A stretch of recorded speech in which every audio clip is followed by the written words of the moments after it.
स्वराज्य संस्थापिका राजमाता जिजाऊंचं या ठिकाणी गाणं आपण या ठिकाणी सादर करतोय।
कारण इतिहासाचा पान रंगवणाऱ्या त्या महापुरुषांच्या विचाराला विरोधन आहे। छत्रपती शिवरायांचा इतिहास सुद्धा आपल्याला विसरून चालणार नाही। तो काळ असा होता, त्या काळामध्ये जेव्हा शिवाजी महाराजांच्या जन्माच्या अगोदरची अवस्था जर आपण पाहिली, आपल्याला इतिहास माहित असला पाहिजे। जो इतिहास भूलता है वो इतिहास पैदा कर नहीं सकता, ऐसा बाबा साहेब अम्बेडकर जी का कहना है। वो इतिहास हमें पैदा करना होगा, बोलना नहीं होगा। त्या जेव्हा छत्रपती शिवाजी महाराजांच्या अगोदरची काळाची रचना जर पाहिली तर या संपूर्ण राष्ट्रामध्ये महाराष्ट्रामध्ये मुघलांची सत्ता होती आणि या मुघलांच्या सत्तेमध्ये आपल्या समाजाचे सगळे तीन दुबळे लोक त्याचे गुलाम म्हणून राहायचं। पेशवाईच्या शहाजी राजाने त्या राजमाता जिजाऊने स्वप्न पाहिलं की मला या मुघलांच्या हाताने वेगळीने पाणी प्यायचं नाही, माझा स्वतःचा अस्तित्व मला तयार करायचं आहे।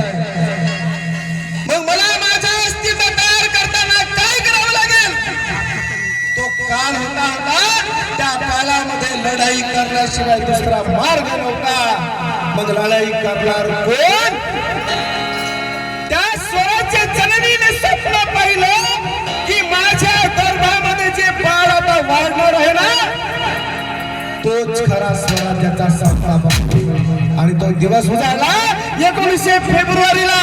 आणि स्वराज्य संस्थापक छत्रपती शिवराय जन्माला आला.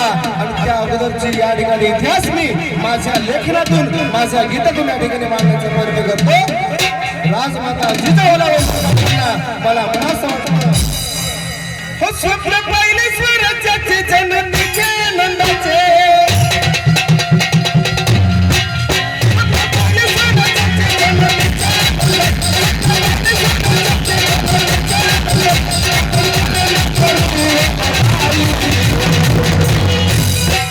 शब्दात लक्ष देऊ द्या. आदरणीय बाबाजी शब्द येतात ना, सांगाच लागेल.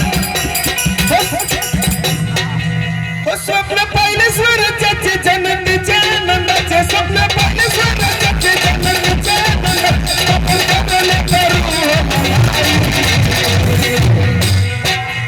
स्थापन करण्या करू. मला सांगा तो काळ कसा होता? त्या काळामध्ये लढाई करण्यापासून पर्याय नव्हता. मला सांगा आताचा काळ लढाई करण्याचा आहे का? त्या काळामध्ये छत्रपती शिवरायांच्या हातामध्ये भवानी नावाची तलवार होती. पण आजच्या काळामध्ये तलवारीचं काम नाहीये. आपल्या हातामध्ये आता लेखणीची काम आहे. लेखणी आली. ती लेखणी कोणाची? डॉक्टर बाबासाहेब आंबेडकरांच्या विचारांची लेखणी आपल्या हातात. आणि म्हणून तो काळ तसा होता. त्या भवानी मातेची तलवार शिवरायांना घ्यावी लागली, कारण स्वतःच्या अस्तित्व कायम करायचं होतं. आता मात्र माझ्या हातामध्ये कलम घ्यावी लागेल, सर्व विद्यार्थ्यांना शिकावं लागेल. ही बाबासाहेबांची दिलेली क्रांतीची प्रेरणा लेखणी आपल्याला घ्यायची आहे आणि आजच्या या काळाची गरज आहे. आणि म्हणून त्या काळामध्ये जाऊया. त्या काळामध्ये स्वराज्य जनतेने सामलं पाहिजे. आणि म्हणून मला पुढे काय म्हणायचं आहे? आदरणीय ज्ञानीराम भाऊ फुंडे गोरठा यांच्याकडून या ठिकाणी 50 रुपयाचं दामोदर मिळाले.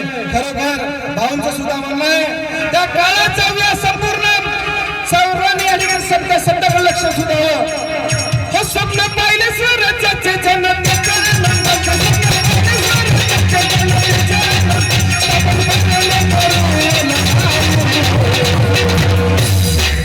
स्थापन करण्या करू शिवरायाची आई सांगती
साधाई. त्याच्याकडून सुद्धा या 100 रुपयाचं धन्यवाद दिलेलं आहे. खरोखर आदरणीय काकाजींचा सुद्धा म्हणणं आहे. त्या राजमातेला वंदन करताना काकाजी काय पण स्वप्नात जेव्हा स्वप्न पाहिले त्यांनी, त्यांच्या पोटामध्ये जेव्हा शिवाजी महाराज होते, त्या स्वप्नामध्येच त्यांनी स्वप्न पाहिलं होतं गर्भात शिवाजी महाराज असताना की माझं हे बाळ या ठिकाणी जन्माला येईल, तोच या स्वराज्याचा संस्थापक होईल आणि या राज्याची कार्यभार करणार. मग त्यासाठी काय करावं लागेल? एका यशस्वी पुरुषामागे एका यशस्वी स्त्रीचा हात असतो. या ठिकाणी त्या बाळेचा त्या लेकरावर कोणते संस्कार लागले असतील पुढे या ठिकाणी सांगायचं वाटतं. दांडपट्टाला तलवार, दांडपट्टाला तलवार, दांडपट्टाला तलवार घालून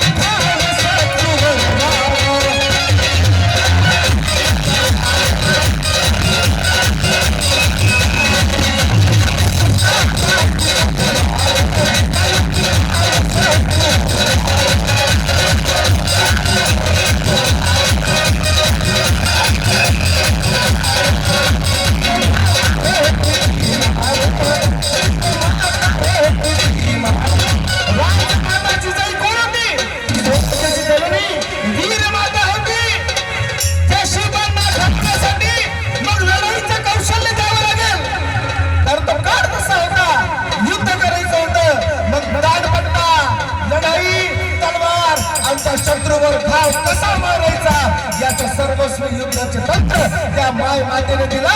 आणि म्हणून मला काय म्हणायचं आहे, घालून घाव शत्रूवर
महात्मांच्या गोष्टी सांगितल्या. त्या गर्भात त्या संत महात्मांच्या गोष्टी ऐकून शिवराय घडले. आणि म्हणून पुढे मला काय म्हणायचंय, संत महात्मांच्या गोष्टी मिळे शिवबाला स्फूर्ती, संत महात्मांच्या गोष्टी मिळे शिवबाला स्फूर्ती, अशी होती ती अशी होती ती रयतेची आई, शिवरायाची आई हे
झालेलं आहे. आणि आदरणीय भाऊचं सुद्धा काय म्हणणं, राजेश भाऊ फुले मुन्सिपाल यांच्याकडून 50 रुपयाचे धन्यवाद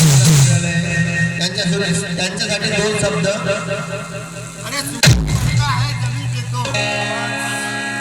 हॅलो. सूखा पड़ता है जमी पे तो पानी बादल की याद आती है. क्या बात है, क्या बात है. सूखा पड़ता है जमी पे तो पानी बादल की याद आती है. क्या बात है. जख्म होते हैं खुद को, जख्म होते हैं खुद को तो वो घायल की याद आती है. और नजर लगती है किसी की तो काजल की याद आती है. नजर लगती है किसी की तो काजल की याद आती है. और चोट खाते हैं हम खुद, और अजय भाऊ चोट खाते हैं हम खुद तो बाबा भीमराज की याद आती है. इसलिए कहना है शिवरायाची आई होती जीचा.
करण्यासाठी वेगवेगळ्या पद्धतीचे युद्ध कौशल्य त्याने शिकवलं.